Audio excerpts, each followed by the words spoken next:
Hello, my old school soul food family. Chef Jeffrey back with another video. All right, y'all. This is another important part of your Thanksgiving adventure.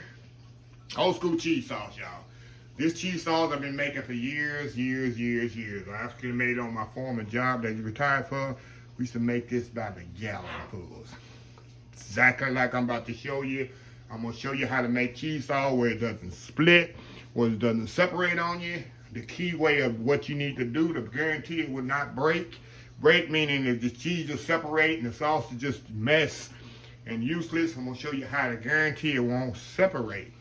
But this cheese sauce is great for macaroni and cheese, cheese au gratin potatoes, broccoli and cheese, anything you want to put cheese sauce on. This is the cheese sauce to use. It's easy to put in the refrigerator a couple of days, just real warm it back up in the microwave or in a pot with a little milk, put a little milk in there and kind of warm it back up. It's amazing. This is one, like I say, I make my cheesy macaroni video you'll see in later this week, and a cheese au gratin potato. With that being said, I'll show you what I got here. And the recipe in the description of the video, y'all. Regular whole milk. I got some fresh grated cheddar cheese. This is mild. You can definitely use sharp. I got some jack and cheddar right here. I couldn't find shredded jack, so I had to get the jack and cheddar, which it doesn't matter. So I got jack cheese here. I got some Velveeta. If you don't like processed cheese, do not use it. Velveeta, I've known the last 10 years, take cheese sauce and take it to that next level. And my secret ingredient, cream cheese. It makes your cheese sauce so creamy, people won't even know how your cheese and macaroni is so creamy and delicious. It's the cream cheese in it. Cream cheese make everything creamy, and it has a neutral flavor that people can't taste the cream cheese in it. It's just a neutral flavor cheese, and it's absolutely amazing. And the little salt and pepper. So anyway, y'all, we're going to get this party started. This is so easy and so quick to come together. The hardest part is waiting on the milk to warm up. So I got my pot here. I'm definitely going to make a big old pot of this. I got some recipes to do this week. So we're going to put some milk in here. Let's go here. So we're going to make a lot of cheese sauce, y'all. I should do it right there. About a little bit over half a gallon. It's about 3/4 of a gallon. So what I'm going to do, y'all, I want this milk to come up to a boil. And then we're going to add our roux. If you don't know what roux is, search old school roux. I tell y'all to make sure you have roux pre-made in your refrigerator. It's the roux right here. All it is 50% butter, 50% flour, all-purpose flour. That's all it is. And I use it for thickening lots of things around I always keep it in my refrigerator, just like I keep my salt and pepper mix always. Of course, I do a lot of cooking, so I don't want to put salt and then pepper. I mix my salt and pepper together. If you search old school roux, let me show you this here before a lot of people know this. I have my salt and pepper mix here. Big old container. This will last me maybe 2 months. And I keep it down in an airtight container. When I need salt and pepper to season something, I just sprinkle some right there and go with it. I don't have to take the salt, put the salt, then put some pepper. No, just put it in there. Wow, and keep going. I do the roux and keep it in the refrigerator. Roux stay in the refrigerator for weeks and weeks. All it is butter and flour. Nothing that's gonna make it's gonna spoil. So anyway, y'all, I will be back once this milk come to boil, and we're gonna throw this cheese sauce together so quick you won't be amazed. It'll be so quick you won't even know what to happen. So anyway, y'all, we'll be right back. All right, y'all, we are back here. All right, y'all. The milk is pretty much hot. You can kind of see the smoke coming from it. Now, I'm going to show y'all how to make a cheese sauce where it doesn't split. Now, I'm going to use a fancy word right now. This is to make a bechamel. All a bechamel is milk. It's a white sauce. That's a fancy name for white sauce. It's one of the 5 mother sauces. I'm giving you some color there and being fancy. But bechamel, when you hear bechamel, all it is a white sauce. That's what I'm going to make. We're going to make a bechamel, then we're going to add cheese to it, which is going to create a cheese sauce. I'm just giving you some little culinary, using my culinary degree terms on y'all. I don't want to get too fancy, because it's going to be over some people's head. I'm going to hear somebody in the back, "What, honey, what is bechamel?" All bechamel is a white sauce. That's what we're going to make right here. We're gonna make a bechamel, and then we're gonna add our cheeses to this. Making the bechamel and adding the cheese to it is gonna eliminate your cheese sauce from splitting.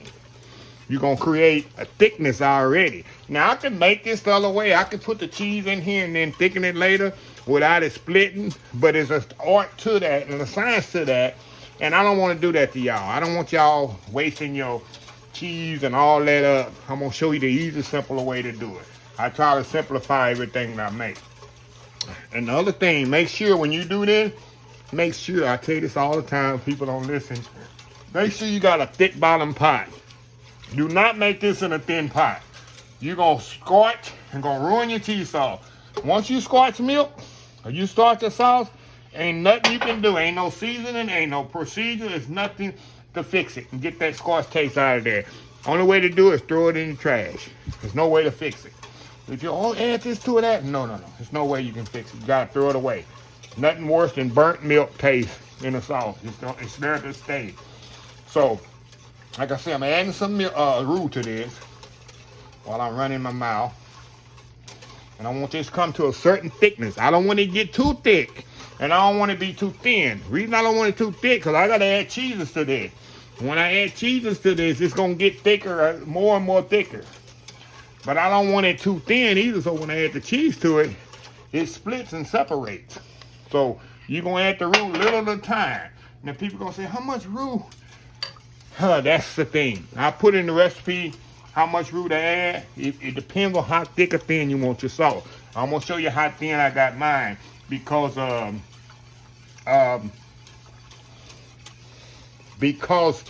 the thing is, you make it very, very thick, and when you put it in the refrigerator and use it, want to use it again, it's gonna be so thick you gotta thin it down with some milk. So we're gonna get this here kind of getting up almost to the thickness. I was making some gravy the other day with this roux, and I got some herbs on my spoon here. And I think I got some thyme in here, y'all. Y'all gonna see it. I see it floating in here. And I saw when I was using that. There it is right there. I got some thyme in here. See my thyme left from that's left over from my video when I made. I don't know if y'all will see the giblet gravy before you see this one. But I made some giblet gravy the other day. And there's another piece there of thyme. Okay, this is what you want here. Let me get my ladle here so y'all can kind of see what I'm doing here. Where you at, ladle? And I still got this on, y'all. And what I'm finna do, I'm finna turn this down. That little thyme come up here, I'm gonna take it out of there. I think I can see it again. Okay, y'all with me here? People in the back, is back there talking. Y'all with me? You know how the teachers used to say, hey, you back there talking, y'all listening? Okay, let me show you how thin it is right now. See that? I don't want it no thicker than this, because when I add this, when I start adding this cheese to this, it's gonna start getting thicker, which you'll see here in a second. Let me clean my pot here. Y'all know I do not like a messy kitchen. I don't like a messy kitchen at my house, and I didn't like a messy kitchen in my regular job. That's a no-no. Okay, now it's no science in how much, what cheese you want to add first. But I try to add the grated cheese first. That's just my preference. But there's no science what you should add first. Now, when you first put this cheese in here, it's going to be really, really thick. And as the cheese starts to break down and melt, you'll feel it kind of loosen up on you. See that? All right. Remember, you're going to turn this pot down, because it's so hot. You don't need it to come to a boil, this stuff. You want it to be really, really hot, because the residual heat you got right now gonna melt the cheese. Okay, now we're gonna put some fresh cheddar cheese, grated cheddar cheese in here, and get this melted. But constantly stir this. Don't walk around going to the bathroom, or go and see what's on TV, or go and see what your neighbors yelling about outside. You don't do that. Let them do their thing out there. You be nosy later. Okay, see how that's coming together? You definitely want to keep stirring it. You want a nice smooth sauce. See it smooth there? See how it's coming together? And I got 2 more cheeses to add to this. Y'all see that? And remember, I got the fire down low. Do not have the fire up hot, because you will burn this stuff. Even with a pot like this, it's easy, it'll burn. Okay, you want to keep stirring it till the cheese kind of melt. You can feel it. When you first put that cheese in there, it's going to be a resistance. And once that cheese starts melting, you'll feel the resistance go away. Now, we're going to put something in here people hate, but absolutely love. It's Velveeta. Velveeta is a game changer to me the last couple of years. It just takes cheese sauce to another level. It just does something to it. So this is going to take a little bit longer to melt because you can't shred. You can buy it shredded. The matter of fact, I've seen some, I think it's shredded or sliced Velveeta. But I like to use the chunks. It don't take long to melt in here. I remember I got the fire down really, really low. Kind of move it along right here. See how that's coming along? No lumps, no burnt looks. Because I'm standing here staring, talking to y'all. Having a conversation. And it don't take long to melt this stuff, I'm telling you. Cheese don't take long to melt if you got that, your milk and all that hot. And you can see how smooth that is, y'all. And why I tell people, do not buy that packaged macaroni and cheese. It's so easy to make cheese sauce on your own. Look at that. Look at that, y'all. See that?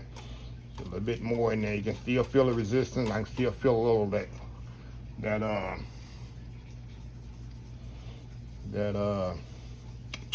what am I saying here? The Velveeta resistance. When I get where I feel a little resistance, we're gonna add the last secret ingredient. It's gonna take your cheese sauce to the next level, and people gonna say, "Oh my God, what is that? What makes your cheese sauce so amazingly smooth and creamy?" I'm about to show y'all. I already told y'all in the beginning. Some people showed up to class late and they didn't hear, so I gotta say it again. Okay. All right, now last thing, cream cheese, y'all. This is a game changer for your cheese sauce. You put some cream cheese in here. The taste is neutral. You can't taste it, but it makes your cheese sauce so smooth and creamy. And people gonna say, "Oh my God, you got creamy mac and cheese?" Oh, yeah, this is why. It's right here, y'all. That's right here. Now this, I'm doing a double batch because I gotta do a couple of videos with this. Y'all will see later this week, maybe tomorrow or the next day. And I still see that thyme in there, y'all. I'm gonna get it when it come back up here. There it go, right there. That little thyme leaf. Chopped thyme I had. Note to self, never use your spoon to dip in your roux when you're making big gravy, because you're gonna mess up my roux. I thought I got it all out of there. Okay. See that, y'all?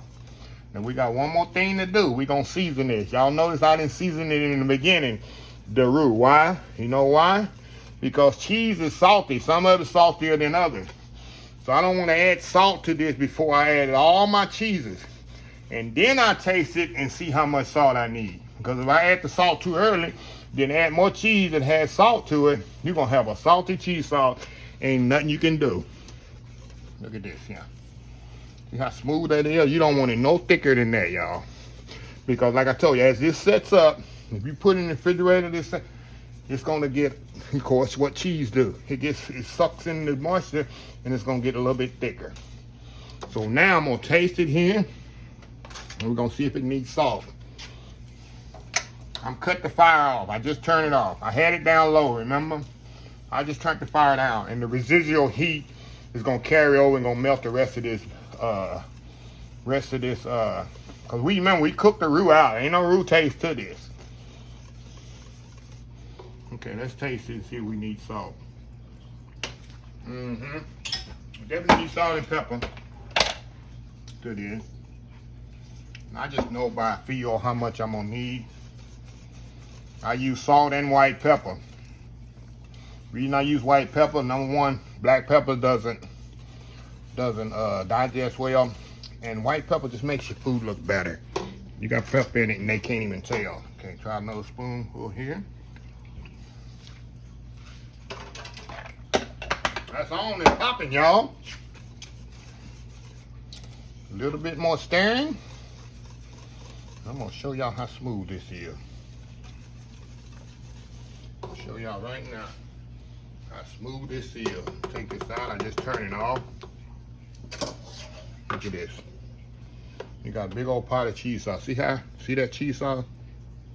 See how smooth it is, no lumps, no burnt, nothing. And I put it together so quickly. Look at that. I'm telling you, I try to make cooking as simple as possible, y'all.